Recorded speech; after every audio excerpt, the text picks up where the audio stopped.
Laertes, what's the news with you? You told us of some suit. What is Laertes? You cannot speak of reason to the Dane and lose your voice. My dread lord, your leave and favour to return to France, from whence, though willingly, I came to Denmark to show my duty in your coronation. Yet now, I must confess, that duty done, my thoughts and wishes bend again toward France. And bow them to your gracious leave and pardon. Have you your father's leave? What says Polonius? He hath, my lord, wrung from me my slow leave. I do beseech you, give him leave to go. Take thy fair hour, Laertes. Time be thine, and thy best graces spend it at thy will. But now, our cousin, Hamlet, and our son. A little more than kin and less than kind.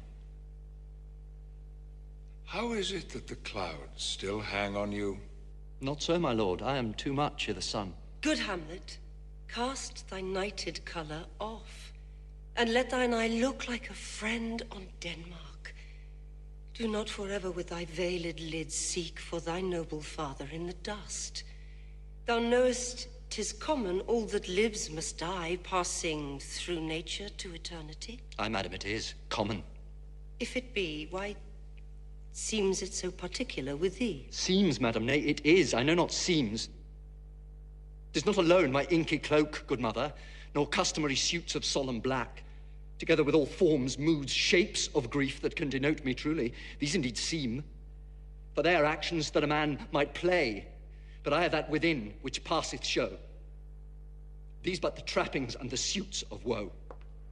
'Tis sweet and commendable in your nature, Hamlet, to give these mourning duties to your father, but you must know your father lost a father.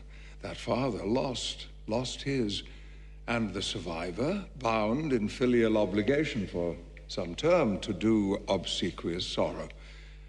But to persever in obstinate condolement is a course of impious stubbornness. 'Tis unmanly grief. I pray you, throw to earth this unprevailing woe, and think of us as of a father, for let the world take note. You are the most immediate to our throne, and with no less nobility of love than that which dearest father bears his son, do I impart toward you.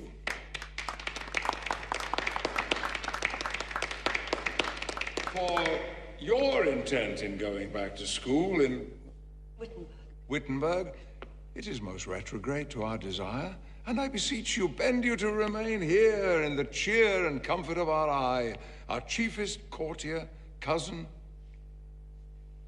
and our son. Let not thy mother lose her prayers. Hamlet, I pray thee stay with us. Go not to Wittenberg. I shall in all my best obey you, madam. Ah! Why, it is a loving and a fair reply. Be as ourself in Denmark. Madam, come. This gentle and unforced accord of Hamlet sits smiling to my heart, in grace whereof no jocund health that Denmark drinks today, but the great cannon to the clouds shall tell, re-speaking earthly thunder. Come, away.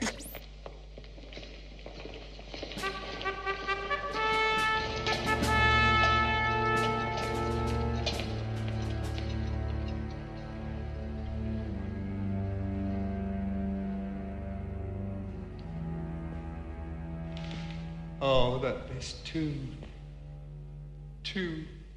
solid flesh would melt.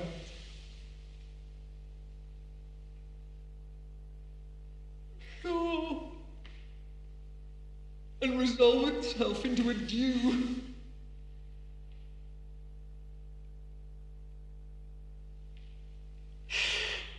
Oh, that the everlasting had not fixed his cannon against self-slaughter, oh God. God.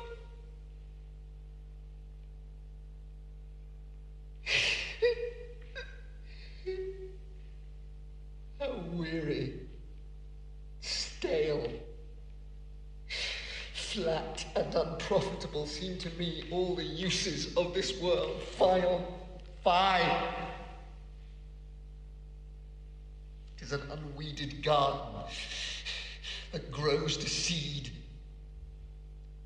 Things rank and gross in nature possess it merely.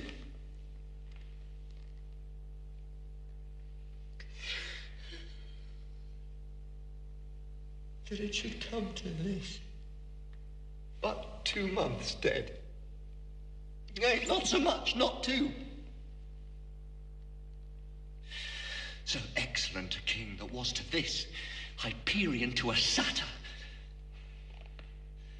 So loving to my mother that he might not beteem the winds of heaven, visit her face too roughly, heaven and earth. Must I remember?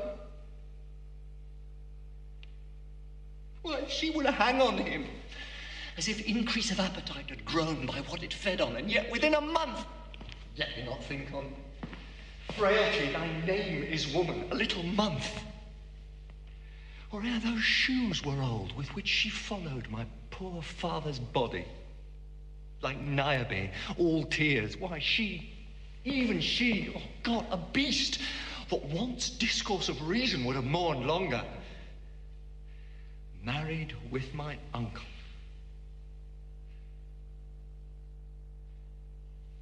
My father's brother, but no more like my father. And I to Hercules within a month. Ere yet the salt of most unrighteous tears had left the flushing in her galled eyes, she married.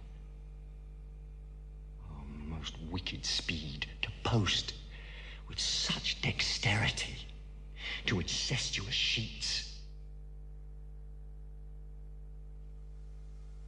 It is not, nor it cannot come to good.